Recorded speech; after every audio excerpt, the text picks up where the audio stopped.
Madame, mademoiselle, monsieur, bienvenue à Métro News. Voici les principaux titres qui seront développés aujourd'hui. Le Premier ministre nommé, Fritz William Michel, devrait se rendre au Sénat ce mercredi où il doit présenter l'énoncé de sa déclaration de politique générale.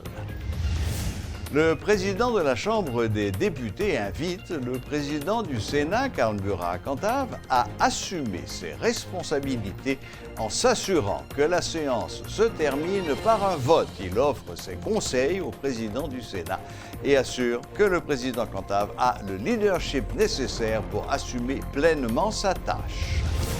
L'État doit arrêter de subventionner les produits pétroliers selon plusieurs acteurs qui évoluent dans le secteur. Ils estiment qu'il est temps que les autorités cherchent une autre méthode pour subventionner le transport en commun.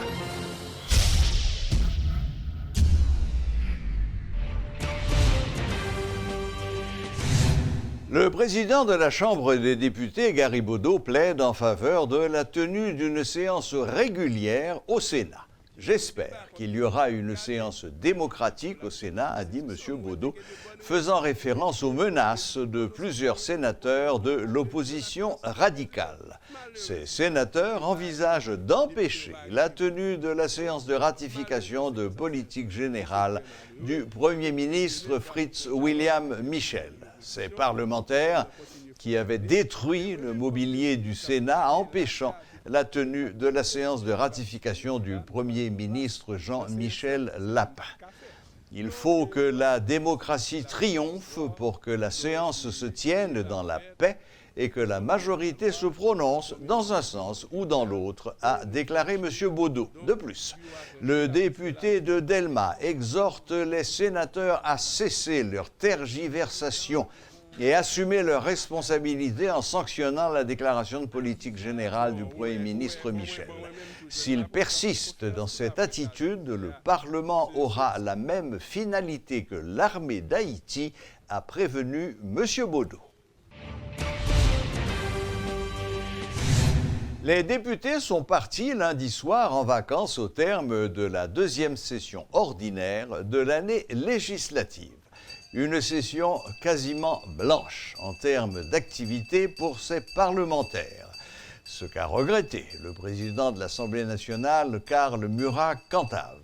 Dans son discours de circonstance, ce dernier a mis en garde l'exécutif contre toute tentative de constater la caducité du Parlement et particulièrement du Sénat. Deuxième lundi du mois de septembre, comme le veut la Charte fondamentale de la Nation, la Chambre des députés part en vacances. Non en caducité, ni en dysfonctionnement, comme se plaisent à le souhaiter les adeptes du néantissement et du vide législatif. Il est vrai qu'elle entre en vacances en prélude à une fin de mandat qui ne se rassasie pas d'avoir parachevé les initiatives, démarches et actes de sa mission républicaine. En effet, elle laisse la République orpheline d'une loi de finances, de budget adapté aux exigences du moment. Et cette carence fragilise inexorablement les ambitions et les programmes d'un régime prodigue de promesses à l'adresse d'une population avide de mieux-être. En tant que parlementaire, imprégné dans toutes les fibres de mon être, de l'essence et de l'arôme du législatif, je ne peux pas exprimer ici mon plus profond regret d'avaliser par défaut la prétention discrétionnaire de l'exécutif de finaliser ces textes et projets qui engagent et risquent de plomber l'avenir de la démocratie haïtienne. En tout cas, en l'absence de la Chambre basse, qui peut toujours être convoquée à l'extraordinaire pour les besoins de la bonne gouvernance démocratique, le Sénat reste en éveil constant et attentif du haut de sa tour de vigie, comme sur les sentiers du quotidien politique et social, afin que la République ne subisse aucun dommage. Avant de partir, la Chambre des députés a franchi une première étape positive dans la ratification de nouveaux gouvernements. Au cours de cette semaine, pour mercredi 11, le Sénat va prendre ses responsabilités.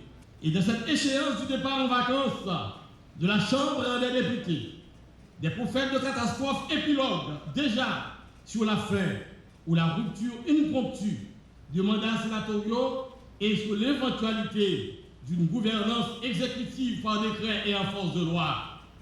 Il convient d'alerter la conscience nationale sur ces analyses et prédictions insensées. Le Sénat travaille en permanence. Il veille. Et personne ne pourra attenter au dogme constitutionnel qui fixe à 6 ans le mandat des sénateurs, nonobstant le renouvellement par tiers tous les 2 ans. Qu'ils partent, les députés, avec la conscience tranquille du devoir accompli, même si les difficultés de la conjoncture ont quelque peu clairsemé en quantité, mais pas en qualité, le bilan de cette législature. Je déclare fermée la dernière session ordinaire de la 50e législature.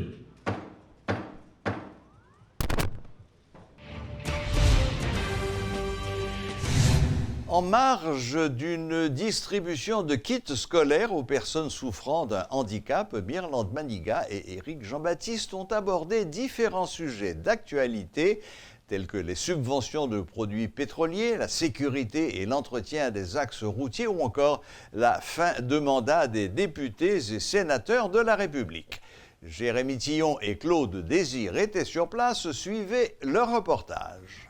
Éric Jean-Baptiste et Mirlande Maniga ont profité d'une distribution de kits scolaires à l'intention de personnes souffrant d'un handicap pour faire le point sur les sujets qui remuent l'actualité. Sécurité, élections, gestion des subventions, tous les sujets brûlants ont été mis sur la table sans concession. En commençant par l'insécurité que le secrétaire général du RDNP a de nouveau subi suite à un voyage le menant dans la ville de Jérémy. Ils ont profité de l'espace fait là pour faire revendication passer parce que ils comprennent tout que côté si vous bloquez la route là, pas aucune répercussion ça a bien sur la République. Donc ils ont profité de l'espace là et ils ont déjà annoncé.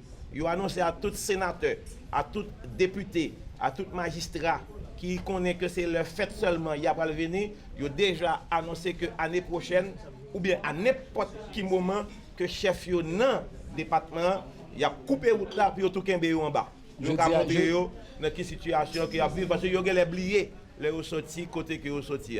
Autre sujet abordé, la gestion désastreuse faite par le gouvernement en ce qui concerne la subvention des produits pétroliers auprès des compagnies. Selon le secrétaire général, l'État aurait dû prendre les devants lorsqu'il bénéficiait encore de la manne Petro-Caribé.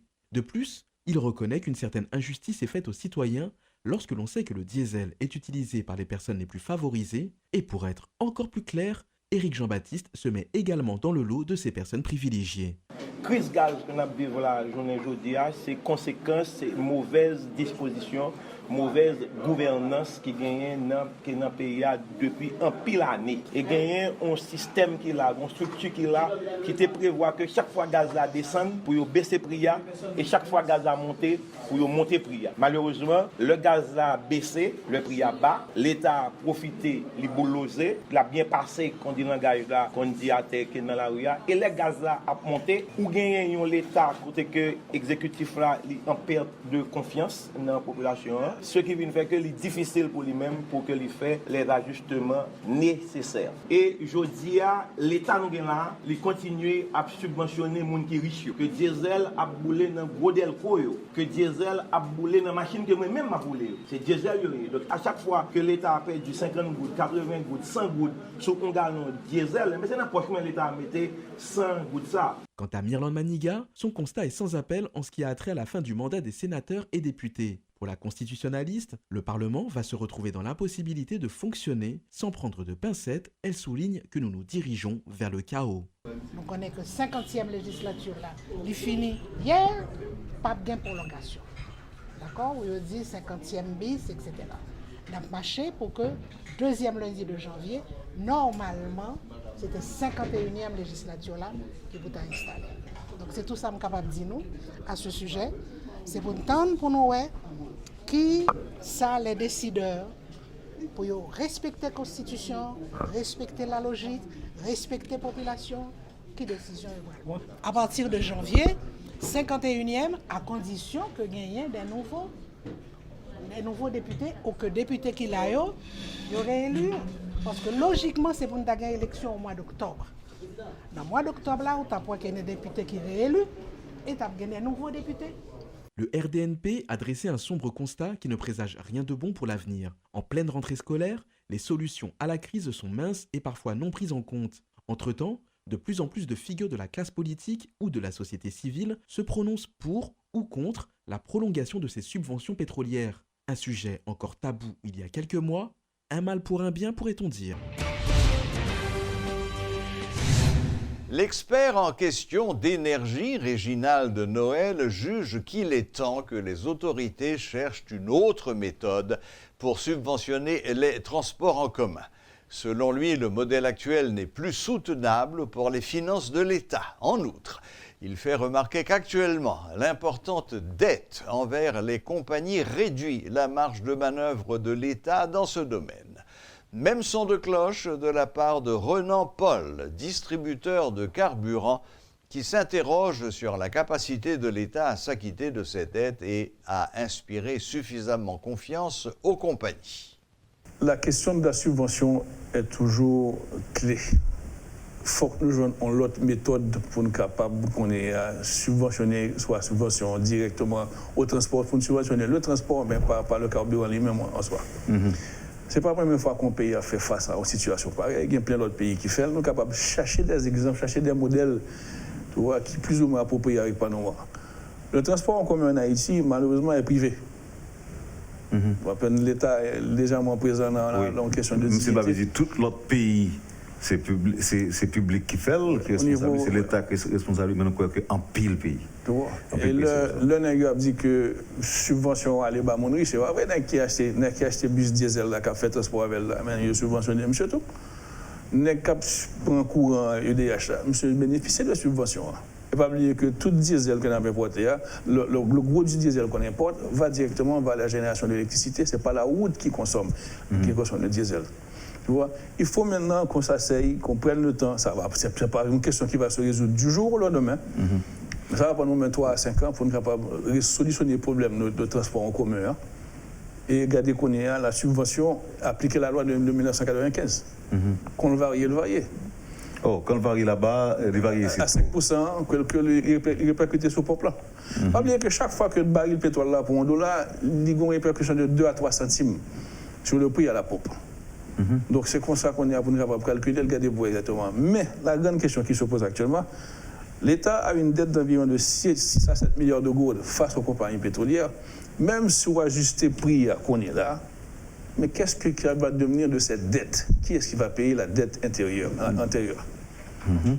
Donc c'est toute question ça qu'on est pour nous calculer, mettez sous tapis, regarder pour voir comment ça va fait. Le gouvernement, par le biais du ministre des Finances, est en train de négocier avec le secteur pétrolier sur comment pour sortir de la crise que nous y a là. C'est vrai, dette là, c'est 8 milliards de gouttes que liées. Il est là depuis 1 an, c'est 1 an d'importation qui mettait nous là. Et l'État et monsieur secteur pétrolier joue 2 milliards sur 8 milliards, il y a près de 6 milliards qui étaient. Et d'après l'information que je gagne toujours, importateur dit que il n'y a pas un problème que l'État voulait subventionner le gaz. Mais chaque fin de mois, facture a quitté. Et si l'État est en mesure chaque fin de mois pour le payer montant facture que les subventionnaires, et puis il a défini nos modalités de remboursement ancienne dette là, avec le secteur ça, si ce n'est pas 1 milliard de gouttes chaque 2 mois, la baille jusqu'à ce qu'il fin de payer. Mais est-ce que l'État gagnerait sur le plan économique pour qu'il continue à subventionner le gaz là?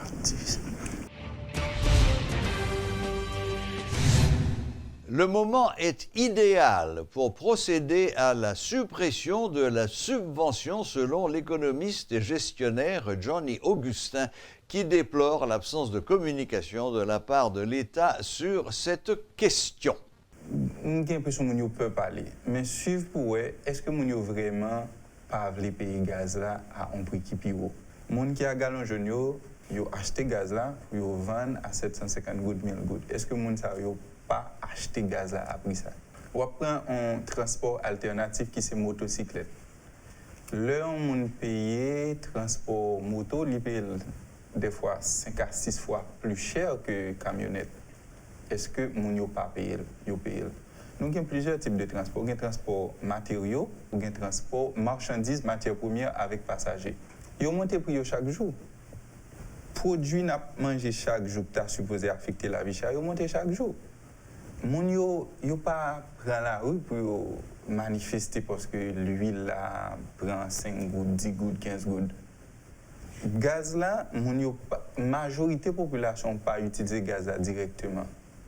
Et la majorité de la population est victime de l'augmentation du prix de tout ça à consommer, que ce soit dans le marché, que ce soit dans le supermarché. On n'a pas de problème avec monter prix. Maintenant, est-ce que le leadership là inspire confiance pour prendre des décisions? Est-ce que vous sentez que vous avez une prise en charge, une préoccupation vraiment, malgré les problèmes graves? Pas ouais. Mais selon moi-même, la population commence à lasse. Je pense qu'il faut que vous mettez des gens qui sont moins irritants pour communiquer les messages. Oui, c'est ça. Mettez des gens qui sont moins irritants. Ça ne m'attend pas là. Et il y a un monde qui a parlé dans un premier temps avec la population. Je pense que le gouvernement a besoin de superstar. Il a besoin de gens que le monde fait confiance. Et il a besoin d'une meilleure communication. Parce que produit, au cas prendre $1 américain, nous passons en moins d'un an à pratiquement 20 gouttes sous $. Là. C'est beaucoup. Le Front national des organisations de résistance pour une Haïti stable et démocratique dénonce ce qu'il qualifie de confiscation des produits pétroliers dans les stations essence. Par la voix de son coordonnateur général, Rosemont Jean, cette structure, membre de la plateforme Escouade démocratique, réputée proche du pouvoir, annonce pour bientôt une série de mobilisations populaires dont l'objectif sera de partir à la recherche du carburant là où il est gardé. Suivez les explications du militant politique Rosemont Jean. Nous dit, jodi a, monsieur, employer une stratégie pour vider bagages dans le pays à travers gaz là. Parce que M. Boulos s'est dit, après 4 septembre, il y a mis Haïti tête en bas pour rejoindre le départ président Jovenel. Quand il y a eu manigancé, il a transformé tête en association de malfaiteurs, il a confisqué gaz là pour moi-même, pour même petit tout pas de moyen pour payer machine, pour mener petit nous l'école, pour nous ravitailler dans la vie. Eh bien, à partir de là, vague un soulèvement pour la pays dans Kachouboumbe. Eh bien, nous-mêmes nous disons, dans une situation pareille, nous lançons une mobilisation côté population par gagner très bientôt pour chercher Gaza, pour demander Boulos, côté Gaza, parce que Gaza c'est dans le même Boulos, avec l'équipe liée, ils ont confisqué Gaza pour payer à pas fonctionner. C'est dans l'optique ça matin, nous faisons conférence pour nous dénoncer malfecté ça. À la boucle est bouclée. Merci de nous rester fidèles et à la prochaine, même heure, même chaîne.